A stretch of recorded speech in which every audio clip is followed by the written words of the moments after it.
Hey gang, what's up? Welcome back here to another edition of The Fishing Teacher, and really appreciate you guys watching today's video. It's always much appreciated. And guys, today we're going to be talking about toad fishing in the fall. I'm going to give you guys some tips and advice on how to fish them and how to rig them up and when they work the best. I think it's going to add up to some good fish for you guys, and I think you guys might enjoy the video here.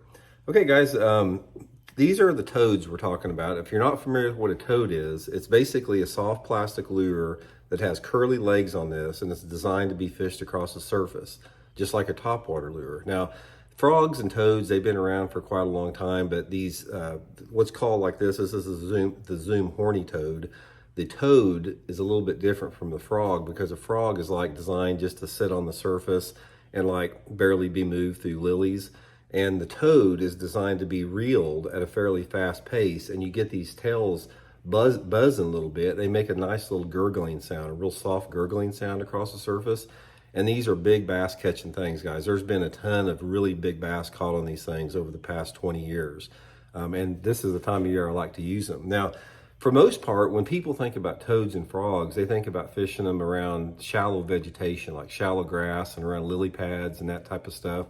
That's where they sort of gained fame at.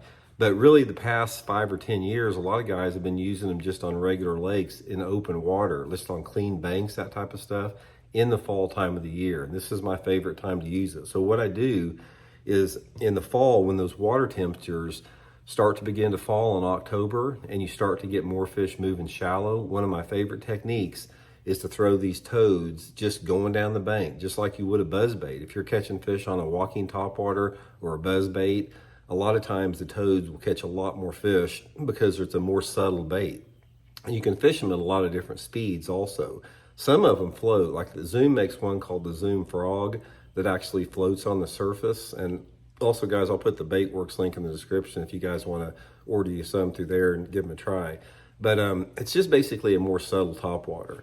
Now, one of the keys on this thing, or one of the problems that you're going to find, is you get a lot of fish that you can't hook on these things. They actually will blow up on it and you'll miss them, or they bite it and they come off, because most people use an EWG hook and try to come through this slot here and they come out the top right there.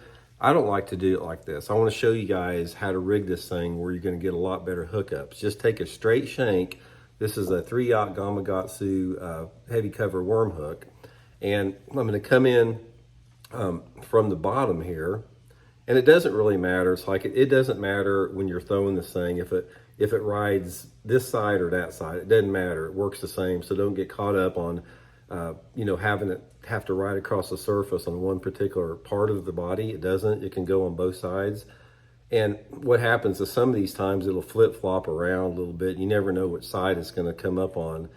But that is a problem on the EWG hook because it's buried. But this is why I developed this technique. So just thread your straight shank hook, come all the way through it, and bring it out the top just like this. And you got the hook totally exposed.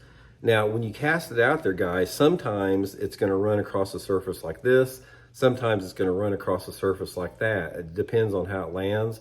But since I'm fishing this around open cover in the fall, I don't care. I'm not getting hung up because I'm throwing it down rocky banks or like next to lay down trees or on the outside of a grass edge. I'm not using this technique like throwing it back into the thicker part of the cover. Excuse me. If you throw it back in the thicker part of the cover, yeah, you will have to use it weedless. But this is the way I prefer it. So I'll put it on like 20-pound test line and I'll throw it on my flipping stick. And guys, I just cover water and I go back any areas that I think the fish are going to be at in the fall time of the year. Normally it's on flatter banks, so I'll start out on flat banks. I'll go to flatter coves, concentrate a little bit if there's some shade coming off the bank, but you don't have to have anything in the water. You can just have rocks or a gravelly bank or whatever.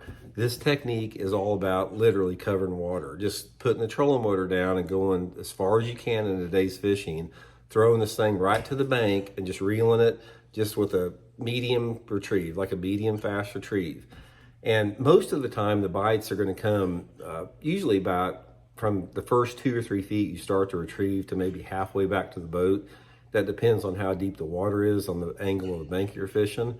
But anyway, guys, give it a try. There's 2 colors primarily I use. I use the black, and I use the black if the water's a little bit cleaner.